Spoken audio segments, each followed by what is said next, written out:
Yeah, this is the new crib. Piano? Yeah, we got a piano right here. You wanna? Good acoustics in here. This is a piece we did together a long time ago. I think. How did you start it?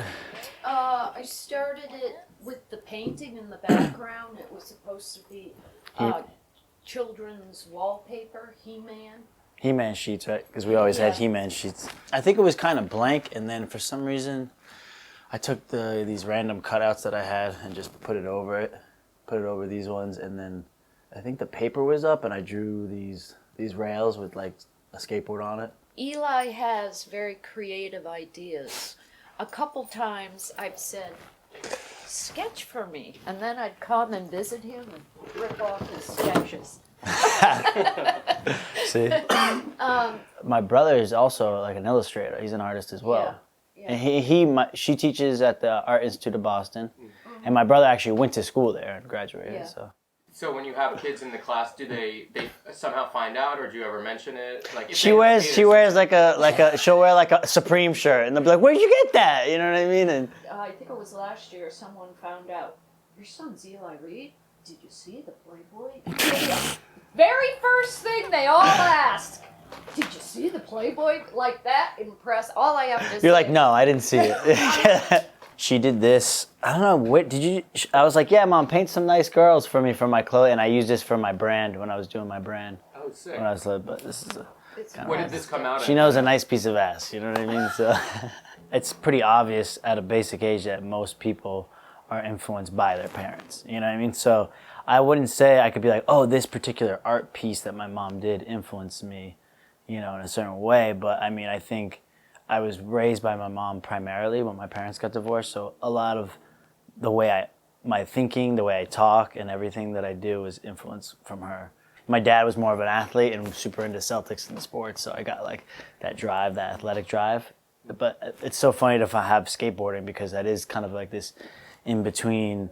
You know, I never like to call it a sport or look at it like that, but in between like artistic expression, sport, you know. Yeah. Anything that I'm working on when I was doing my brand for a while, she would always be like, oh, let me do something, or she'd be happy to do something, you know. Becky, straightforward. I was like, Mom, paint a bunch of cool girls like you did that one shirt. That one was on watercolor paper, and then you put salt in the watercolor, and that's the bubbling effect. The images that I copied were from old Playboys.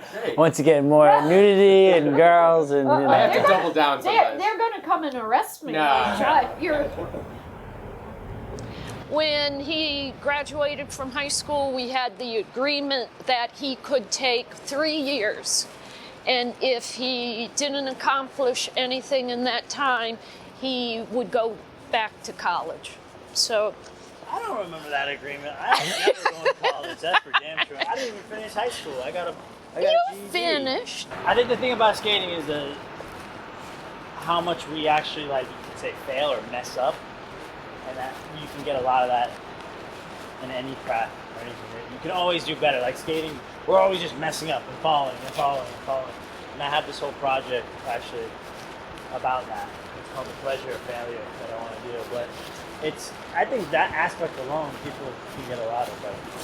Hello. Downstairs. So yeah, I guess this is like a brand new gallery in Tribeca. Yep, so we're going to try to find it. Yeah. It's a group show.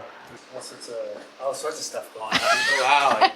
You were joking, yeah. Fishies, lady with the goggles. Cards. This little girl's blinding the boy. Mm-hmm. The cards are, you know, those playing cards with nude women. It seems to be a theme here. I never have like a linear idea, but it's definitely about being a young woman. Going to New York is important if you want like an exhibiting career. Right now in Boston, there's a big show of Hyman Bloom, who's one of Boston's biggest artists. And in the placard, it says he didn't get the attention he deserved because he never moved to New York. He stayed in Boston. He was friends with Rauschenberg, de Kooning. These were all his contemporaries, but no one really knows Hyman Bloom because he didn't. He didn't. Gotta get to New York. That's what I do. He didn't take the leap. Yeah. You know. Yeah.